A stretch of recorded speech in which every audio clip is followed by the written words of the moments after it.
Enggak BDV.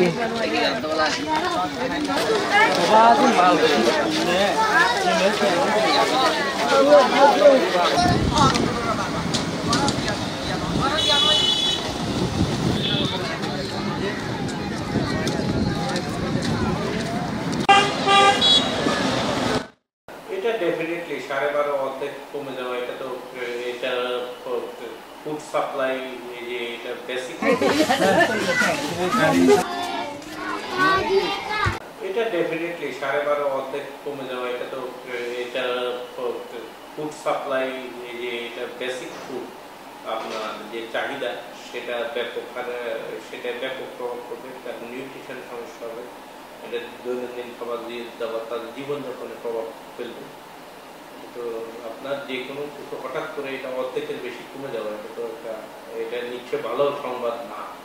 এবং তাদের এটা জনজীবনে বেশ প্রভাব ফেলবে। একটা লেটার সাবমিট করছি জিয়া $12 নো $3 নো $1 দিয়ে আনা করব আর দেশের কান আর বলি জলদি তু জলদি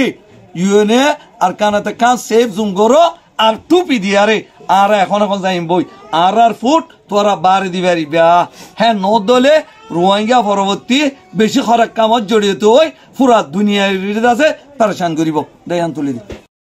মানুষ যখন মানে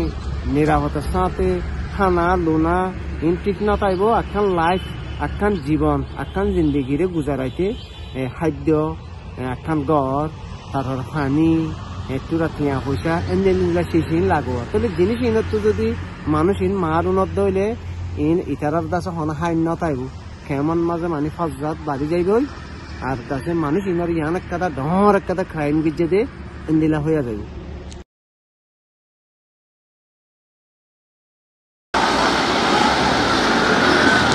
আমরা তো আসলে যখন বুঝতে পারলাম এটা অবভিয়াসলি এটা একটা ইম্প্যাক্ট করবেই, কারণ এখানে একটা বড় ধরনের জনগোষ্ঠী প্রায় 40%-এর অধিক কিন্তু যুবক যুবতী, এরা কিন্তু মানুষ, এদেরকে কিন্তু যদি আপনি সকাল থেকে সন্ধ্যা পর্যন্ত কোনো কাজ ছাড়া বসেই রাখি, এটা তো ওরা খারাপ দিকে তো চলে যাবে, এটা হিউম্যান নেচার। পাশাপাশি এর উপর আরো যুক্ত হলো যে রেশনটা কমিয়ে ফেললো, সুতরাং অবভিয়াসলি এটা একটা আমি বলেছি এটা নেতিবাচক প্রভাব পড়বেই বাধ্য, কারণ ওদেরকে তো খাওয়ার জোগাড় করতে হবে, ছেলে মেয়ে যদি কান্না করে ওর খাবারটা করতে কেন, অবভিয়াসলি ওকে কোনো একটা খারাপ বা ভালো পথে কোনো একটা যেতে হবে, ভালো পথে যাওয়া তোদের স্কোপ নাই।